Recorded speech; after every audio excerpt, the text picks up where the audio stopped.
ಈಗ ಮಾನ್ಯ ಮುಖ್ಯಮಂತ್ರಿಗಳನ್ನ ಭೇಟಿ ಮಾಡಿ ಅವರ ಮನಸ್ಸಲ್ಲಿ ಇರುವಂಥ ವಿಚಾರಗಳನ್ನು ನಾವು ಕೇಳಿಕೊಂಡು ನಮ್ಮ ಬೇಡಿಕೆಗಳನ್ನು ಅವ್ರ ಮುಂದೆ ಇಟ್ಟು ಅದರ ಸಂಬಂಧಪಟ್ಟಂಗೆ ಅವರು ಸಹ ಮಾತಾಡುವಾಗ ಒಂದು ಮಾತನ್ನು ಹೇಳಿದರು ಮುಖ್ಯಮಂತ್ರಿಗಳು. ಕನ್ನಡದಿಂದ ಇಂಗ್ಲೀಷಿಗೆ ತರ್ಜಮೆ ಆಗಬೇಕಾಗಿತ್ತು, ಇಂಗ್ಲೀಷಿಂದ ಕನ್ನಡಕ್ಕೆ ಆಗಿದ್ದ ಕಾರಣ ಇಂಥ ತಪ್ಪು ಪದೇ ಪದೇ ನಡೀತಾ ಇದೆ. ಅದಕ್ಕೋಸ್ಕರ ನಮಗೆ ಅವ್ರನ್ನ ಭೇಟಿ ಮಾಡಲಿಕ್ಕೆ ಅಂತ ಲಿಫ್ಟಲ್ಲಿ ಹೋಗುವಾಗ ಸರ್ಕಾರದ ಮುಖ್ಯ ಕಾರ್ಯದರ್ಶಿಗಳು ನಮ್ಮ ಜೊತೆಯಲ್ಲಿ ಅಲ್ಲೇ ಲಿಫ್ಟಲ್ಲಿ ಸಿಕ್ಕಿರು.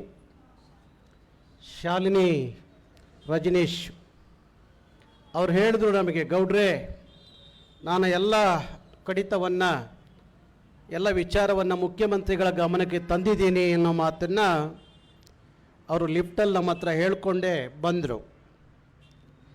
ಅಲ್ಲಿಗೆ ಹೋದ ತಕ್ಷಣ ಮುಖ್ಯಮಂತ್ರಿಗಳಿಗೆ ಸ್ವಲ್ಪ ಆರೋಗ್ಯದ ತೊಂದರೆಯಿಂದಾಗಿ ಅವರು ವೀಲ್ ಚೇರಲ್ಲೇ ಸಹ ಓಡಾಡ್ತಾ ಇದ್ದಾರೆ, ವೀಲ್ ಚೇರಲ್ಲೇ ಕೂತಿದ್ರು.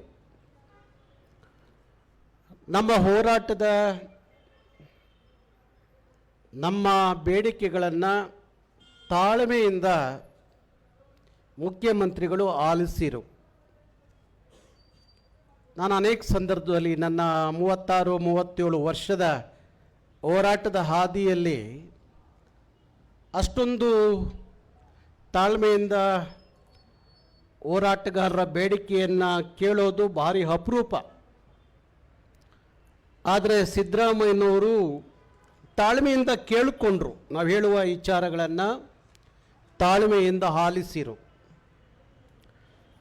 ಕೊನೆಗೆ ಅದು ಸಂಬಂಧಪಟ್ಟಂಗೆ ನಮ್ಮ ಜೊತೆಗೆ ಧ್ವನಿಗೂಡಿಸ್ಲಿಕ್ಕೆ ಅಲ್ಲಿ ಬಂದಂಥ ಅಧಿಕಾರಿಗಳು ಮತ್ತು ಒಂದಷ್ಟು ನಮ್ಮ ಹಿತೈಷಿಗಳೆಲ್ಲರೂ ನಮ್ಮ ಜೊತೆಯಲ್ಲಿ ಧ್ವನಿಗೂಡಿಸಿರು.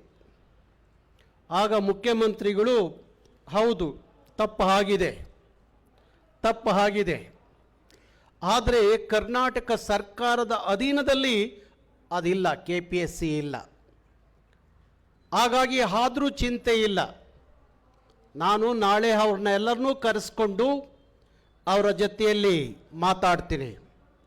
ಮಾತಾಡಿ ಯಾವ ರೀತಿಯಲ್ಲಿ ತೀರ್ಮಾನವನ್ನು ತಗೋಬೋದು ಅಂತ ಹೇಳಿ ನಾನು ಮಾತಾಡಿ ನಿಮಗೆ ತಿಳಿಸ್ತೀನಿ, ನಿಮ್ಮ ಜೊತೆಯಲ್ಲಿ ಮತ್ತೆ ಮಾತಾಡ್ತೀನಿ ಅನ್ನೋ ಮಾತನ್ನು ಮುಖ್ಯಮಂತ್ರಿಗಳು ಹೇಳಿದ್ರು. ಮತ್ತು ಆ ಜ್ಞಾನೇಂದ್ರ ಕುಮಾರ್ ಒಬ್ಬ ಉತ್ತರ ಪ್ರದೇಶದ ಮೂಲದ ಅಧಿಕಾರಿ ಕನ್ನಡದ ಮಕ್ಕಳ ದುಃಖ ದುಮಾನಿಯನ್ನು ನೋವನ್ನು ಸೋಷಿಯಲ್ ಮೀಡಿಯಾದಲ್ಲಿ ಸಾಮಾಜಿಕ ಜಾಲತಾಣದಲ್ಲಿ ವ್ಯಕ್ತಪಡಿಸಿರೆ ನಿಮ್ಮ ನೋವು ನಿಮ್ಮ ದುಃಖವನ್ನು ನಾನು ಎಂಜಾಯ್ ಮಾಡ್ತೀನಿ ಅಂತ ಹೇಳುವ ಅಧಿಕಾರಿಯನ್ನು ಇವತ್ತಿಗೂ ಉಳಿಸ್ಕೊಂಡಿದ್ದೀರಲ್ಲ ಅಂದಾಗ ಅವರು ಹೇಳಿದ್ರು, ಅವನಿಗೆ ಕ್ರಮ ಆಗಲೇಬೇಕು, ನಾಳೆ ಅವನ್ನ ಕರೆಸ್ರಿ ನನ್ನ ಹತ್ರ ಅಂತ ಹೇಳಿ ಮುಖ್ಯಮಂತ್ರಿಗಳು ಹೇಳಿದಂಥದ್ದು. ಹಾಗಾಗಿ ಬಹುಶಃ ಮುಖ್ಯಮಂತ್ರಿಗಳು ಅವರಿಗೆ ಒಂದಷ್ಟು ಮಾಹಿತಿಯನ್ನು ಮಾಹಿತಿ ಕೊಟ್ಟಿದ್ದಾರೆ, ಮಾಹಿತಿಯನ್ನು ಸಂಗ್ರಹಿಸಿದ್ದಾರೆ. ಅವರಿಗೆ ಎಲ್ಲ ಮನವರಿಕೆಯನ್ನು ಮಾಡಿಕೊಟ್ಟಿದ್ದೀವಿ. ಲಕ್ಷಾಂತರ ಮಕ್ಕಳ ಭವಿಷ್ಯ ಇದೆ, ಬದುಕಿದೆ. ನಾನೇನು ಇಲ್ಲಿ ನಿಂತ್ಕೊಂಡು ಮಾತಾಡಿದ್ನಲ್ಲ ಅಷ್ಟು ಮಾತುಗಳನ್ನ ಹಲ್ಲ ಆಡಿದ್ದೀನಿ, ಅವ್ರ ಎದುರುಗಡೆ ಹೇಳಿದ್ದೀರಿ.